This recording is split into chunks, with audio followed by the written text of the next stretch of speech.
तो hello students, कैसे हैं आप लोग। आई होप कि अच्छे होंगे। और आज इस लेक्चर 5 में मैं एक बहुत ही यूनिक और ज़रूरी वीडियो लेकर आया हूँ सदिश राशियों पर।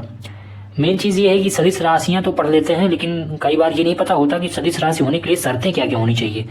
तो एक्चुअली केवल आप लोग 5 शर्तों को ध्यान में रखिएगा और इन शर्तों में को ध्यान में रख करके हम डिसाइड कर लेंगे सदिश राशि है या नहीं है। तो वही चीज़ देखेंगे कि सदिश होने की शर्तें इस वीडियो में हम देखेंगे।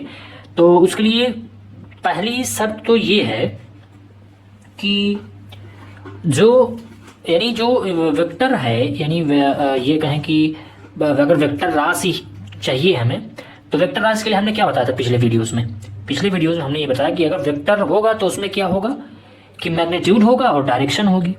और मैग्नीट्यूड क्या होता है, मैग्नीट्यूड में नंबर होता है और यूनिट होती है, तो और प्लस उसमें डायरेक्शन ऐड हो जाती है। इसलिए हमको 3 चीज चाहिए वेक्टर होने के लिए। कौन कौन सी? नंबर, यूनिट और डायरेक्शन। तो पहली शर्त तो ये है कि जब भी पहचानना हो वेक्टर को, तो सबसे पहले हम देखेंगे कि सदिश राशि है तो उसके लिए उसमें नंबर होना चाहिए, कोई यूनिट होनी चाहिए और डायरेक्शन होनी चाहिए। एग्जाम्पल्स हमने पिछले लेक्चर्स में दिया है, उसको जाकर देख लीजिए कि कैसे लिखा जाता है। दूसरी शर्त ये देखेंगे हम कि क्रम विनिमय नियम, क्या कम्यूटेटिव लॉ को क्या करना चाहिए, वो क्वांटिटी जिसको हम चेक कर रहे हैं कि ये सदिश है कि नहीं, वो फॉलो करना चाहिए। कम्यूटेटिव लॉ क्या है हमने बताया हुआ, देखिए अगर एक वेक्टर ए है प्लस वेक्टर बी है तो ये इक्वल होगा vector B plus vector A के। यानी हम वेक्टर ए का और उसमें ऐड कर दें वेक्टर बी को, या फिर वेक्टर बी में ऐड कर दें वेक्टर ए को, तो बात एक ही होनी चाहिए, यानी कम्यूटेटिव लॉ को फॉलो करना चाहिए। दूसरा जो है वो है एसोसिएटिव लॉ, यानी साहचर्य नियम को भी फॉलो करना चाहिए अगर सदिश राशि होने के लिए। तो एसोसिएटिव लॉ क्या है, तो जैसे मान लीजिए कि एसोसिएटिव लॉ को दिखाने के लिए हमारे पास अगर हमको लेना होगा, हमेशा 3 क्वांटिटी में दिखाते हैं। एसोसिएटिव लॉ जो होता है वो 3 क्वांटिटीज के लिए होता है। 3 क्वांटिटीज के बीच में एडिशन, मल्टीप्लिकेशन, ये सब दिखाने के लिए हम लोग एसोसिएटिव लॉ को यूज करते हैं। तो यहाँ वेक्टर फॉर्म में हम यूज करेंगे और देखेंगे कि जब अगर 3 वेक्टर है, vector A plus vector B, मतलब ये हमारे पास 3 वेक्टर्स हैं, वेक्टर ए, वेक्टर बी और वेक्टर सी।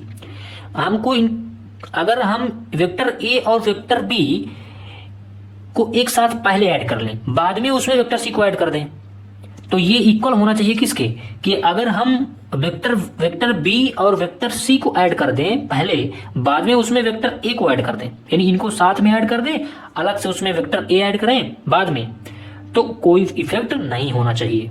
तो ये इसका मतलब एसोसिएटिव लॉ को फॉलो करना चाहिए वो राशि।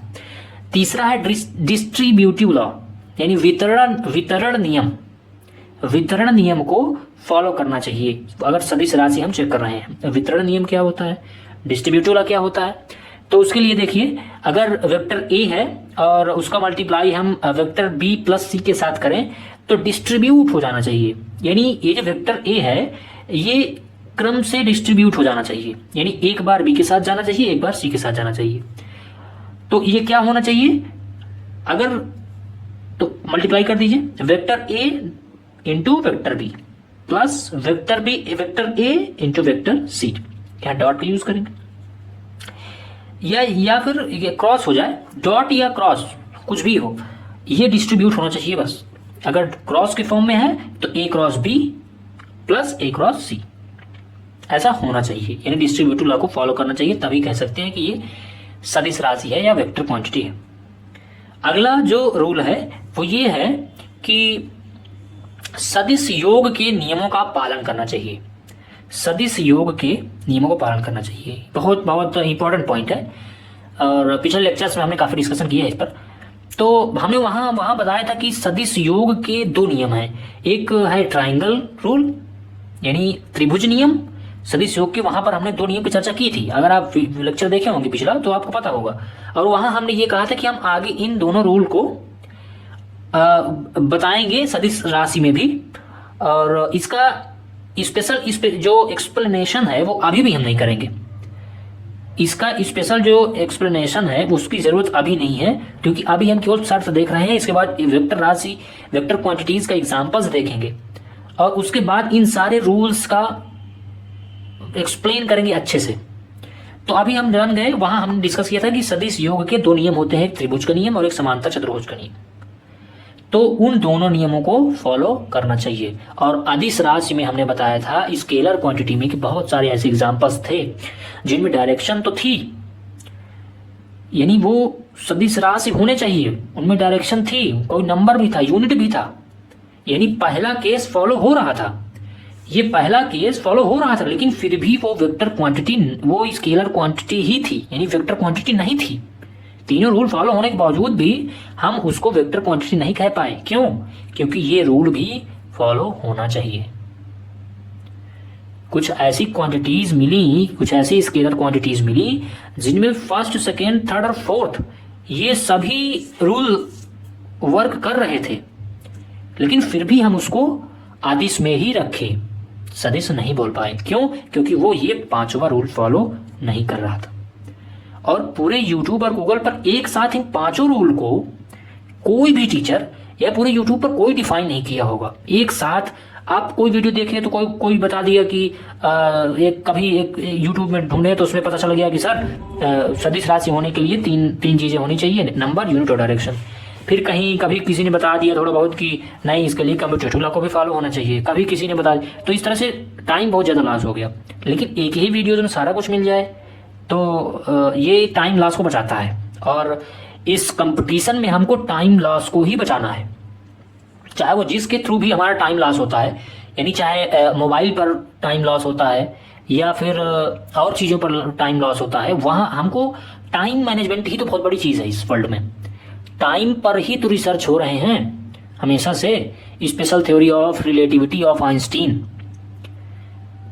आइंस्टीन की स्पेशल थ्योरी ऑफ रिलेटिविटी में भी उन्होंने बार बार टाइम के ऊपर ही डिस्कशन किया है, और उसी थ्योरीज के आधार पर हमें ये पता चला था कि अगर हम दूसरे प्लैनेट पर जाएं तो वहाँ एज डिफरेंस हो जाता है, यानी दो जुड़वा भाई हों और एक इस प्लैनेट पर रह जाए, दूसरे प्लैनेट में चला जाए, तो उसके एज डिफरेंस, तो जब कुछ सालों बाद मिलेंगे तो एज में डिफरेंस होगा दोनों के। तो वो सारी चीज़ें देख लें, लेकिन मेन फैक्टर टाइम है। और वर्ल्ड में आज भी रिसर्च चलेगी और हमेशा रिसर्च चलती रहेगी। टाइम को कैसे कंट्रोल करें, टाइम को हम नहीं कंट्रोल कर पा रहे हैं। ढेर सारी चीज़ें तो हम कंट्रोल कर ले रहे हैं, टाइम का कोई जवाब नहीं है। यानी टाइम को अगर हम कंट्रोल कर लें तो हम अपने प्रेजेंट, पास्ट, फ्यूचर, फिर हम तीनों पर जा सकते हैं। आइंस्टीन ने बोला कि अगर आप टाइम को मैनेज कर लें तो आप अपने पास्ट में जा सकते हैं, लेकिन वही तो हो नहीं पाता। जो जापान की बुलेट ट्रेन है वो टाइम से कुछ सेकंड इतनी स्पीड में चलती है कि टाइम को कुछ सेकंड पीछे कर देती है, यानी कुछ सेकंड वो अपने पास्ट में जा सकती है। उसी तरह से अगर हम 1000 साल इतनी स्पीड कर दें हम कि टाइम की जो स्पीड है, सिस्टम है, उससे हम 1000 साल में जितने घंटे होते हैं उतना अगर हम पीछे चले जाएं तो हम 1000 साल पुराने पूरे चीज़ों पर जा सकते हैं, देख सकते हैं। तो खैर वो अलग चीज़ है, स्पेशल थ्योरी ऑफ रिलेटिविटी में बढ़िया बताएंगे, अच्छे से एक्सप्लेन करेंगे। यहाँ पर हम पांचवा रूल देख लेते हैं कि जो सदिश योग के त्रिभुज नियम और समांतर चतुर्भुज नियम हैं उनमें क्या है। तो उनमें क्या है कि अगर मान लीजिए हमने एक वेक्टर, ये वेक्टर ए ले लिया, दूसरा वेक्टर बी ले लिया, और वेक्टर ए और वेक्टर बी को हम इसका रिजल्टेंट निकालना चाह रहे हैं, तो वेक्टर ए और वेक्टर बी का जो रिजल्टेंट आएगा वो आएगा vector A plus vector B. दूसरे में ये बताया गया कि अगर ये एक वेक्टर ए है और ये एक वेक्टर बी है, और ये मतलब किस फॉर्म में है, समांतर चतुर्भुज फॉर्म में। तो इनका तो हमने ये जो डॉट डॉट दिखाया है समांतर चतुर्भुज दिखाया है।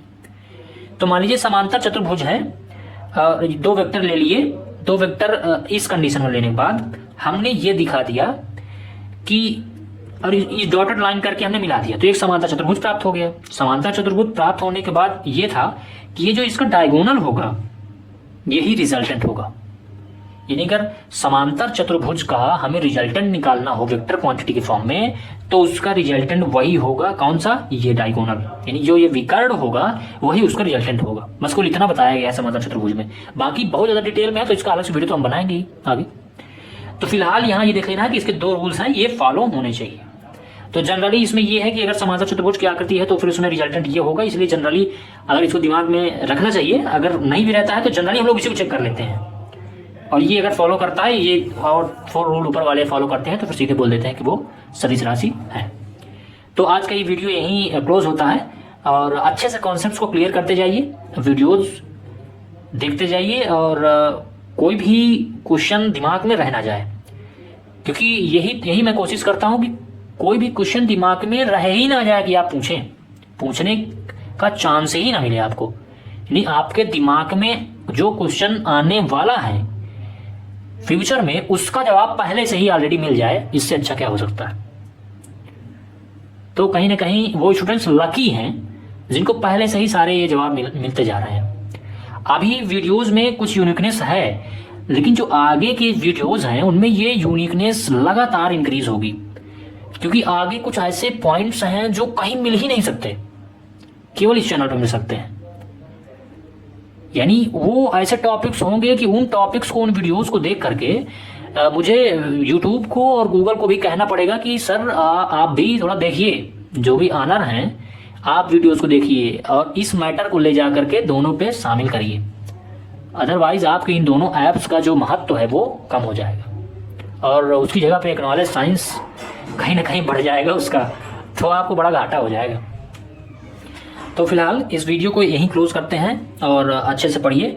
Good luck. ये स्क्रीनशॉट ले लीजिएगा, ये इसको नोट कर लीजिएगा।